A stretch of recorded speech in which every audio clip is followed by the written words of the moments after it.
Bienvenue dans cette deuxième partie des vidéos sur la marelle. Après des semaines de préparation de la photo et cette journée de shooting, nous voilà devant l'ordi pour la partie des retouches.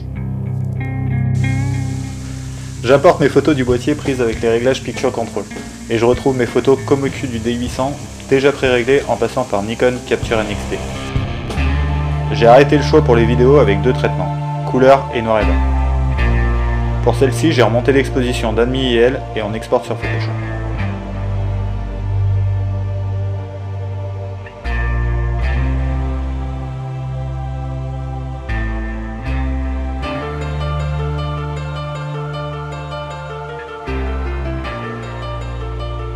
Puis passage par le filtre Camera Raw pour développer la photo. Remettre toutes les infos dans la zone imprimable. Faire attention ici avec les tirettes, toujours vérifier avec l'original. Corriger la température pour correspondre à l'ambiance de l'image.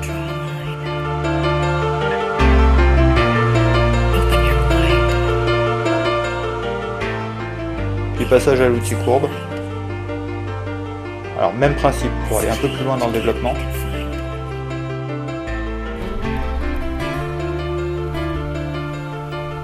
Correction de la netteté. Comme je tire en grand format, je fais attention ici pour éviter les mauvaises surprises au tirage. Correction des franges, surtout violettes sur ces photos.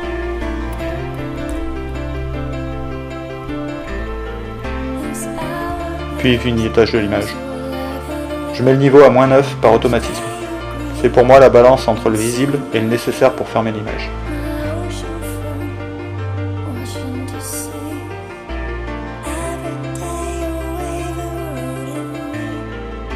Split Frequency selon Sébastien Roignan de F1.4, un petit peu bidouillé, je vous mets le lien dans la description.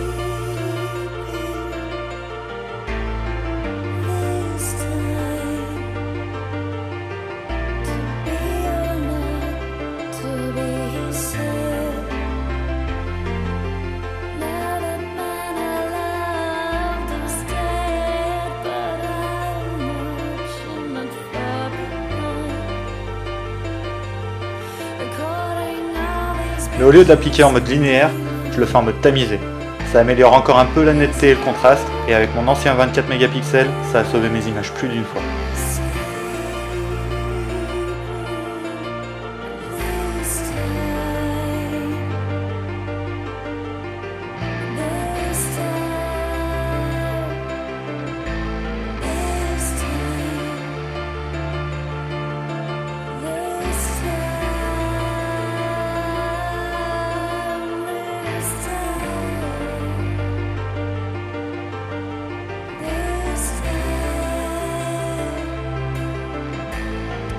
Je mets un masque d'opacité et j'enlève les parties les moins importantes. Après, je les fusionne avec un nouveau calque en dessous pour pouvoir travailler sur l'ensemble de l'image et soulager mes disques de travail en gardant mon image de départ intacte.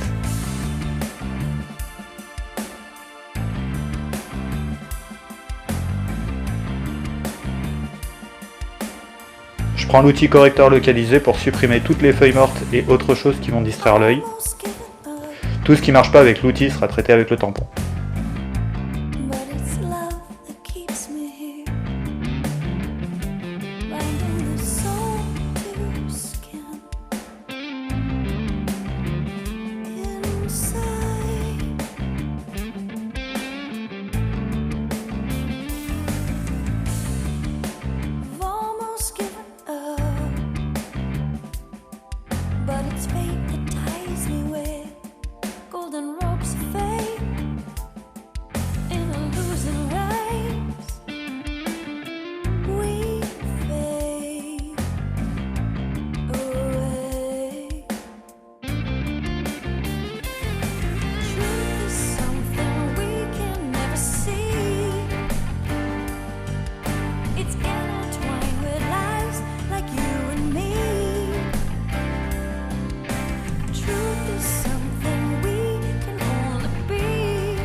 Je sélectionne la zone du cœur avec du contour progressif et je remonte la luminosité. Il faut toujours compenser la lumière avec plus de contraste et veiller à ce que le résultat ne se dénote pas du reste.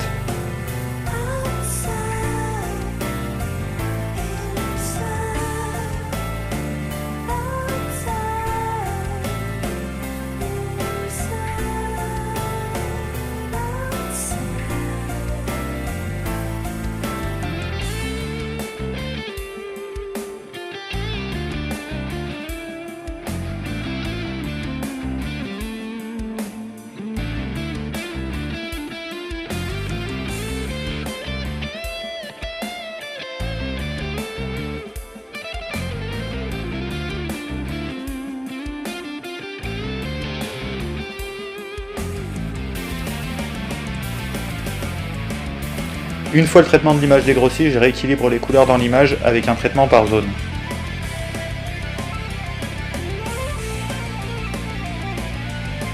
Nouvelle correction des couleurs. Cette rampe est massive et elle attire l'œil, donc je réduis au maximum son magnétisme par de la désaturation et de l'ombrage.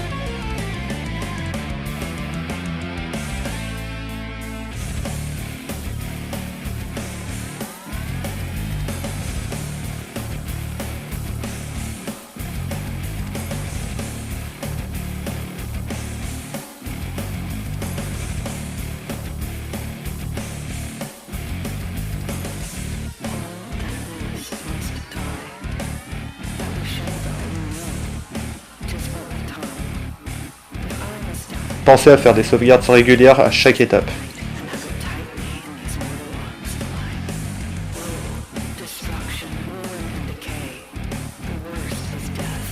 On passe à la partie retouche à proprement parler. Bon, ce jour-là, il y avait des grosses averses et la marelle que j'avais tracée au sol s'est dissoute, donc obligé de la refaire en post-traitement. Alors première étape, je l'ai redessiné en PNG pour l'importer. Deuxième étape, plus fastidieuse, l'intégrer dans l'image avec l'outil transformation manuelle.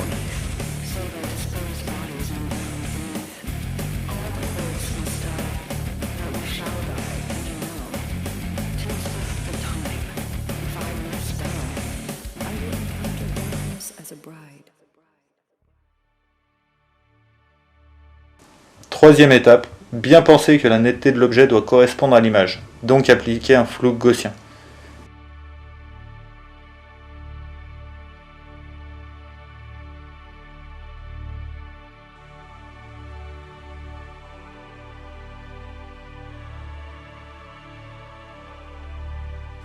Quatrième étape, effacer tout ce qui doit passer derrière le sujet pour s'intégrer à la scène. Réajustement et recréer avec un tampon.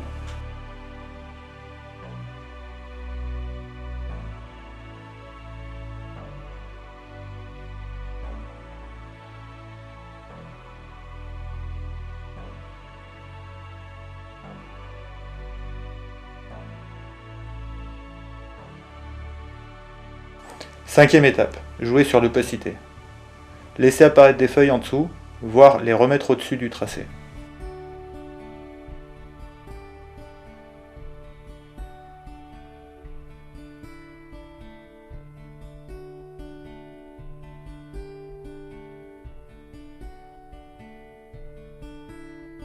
Today, I returned to the island. A rush of thought flooding in from my childhood. Though I tried to forget how we lost you, the sun's silver water revives you.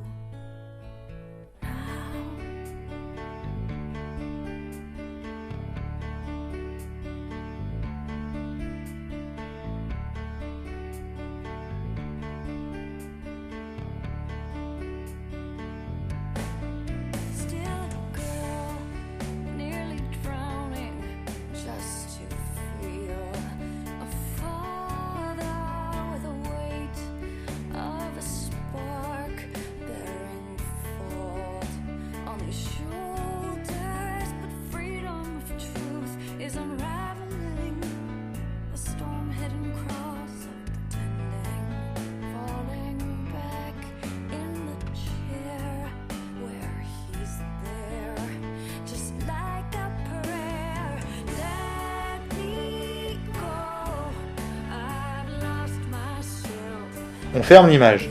Pour ça, j'utilise l'outil dégradé que j'ai créé de noir au transparent. Pensez à partir de très loin pour avoir un effet plus nuancé, et revenez dessus plusieurs fois. Je parfais avec un léger dodge and burn, simplement avec du blanc et du noir appliqués en lumière tamisée.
Je fignole la robe et j'enlève au tampon ce qui ne marchait pas avec la correction localisée.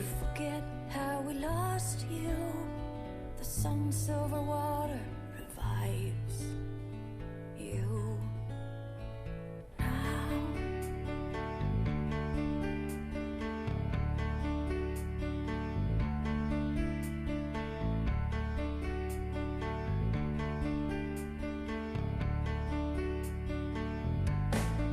Still a girl, nearly drowning, just to feel Recadrage. J'essaye de trouver le cadre qui racontera au mieux mon histoire. J'en utilise principalement 3 et 2 autres en plus. Le 5-7, le 4-5, le 16-9 et de temps en temps le 2/3 et le 16-10. Vu la place de la rampe derrière, il est important de faire attention à ces lignes verticales. Une fois le recadrage définitif, je referme l'image en fonction du nouveau cadre de l'image. Ne prenez pas une image, faites-la.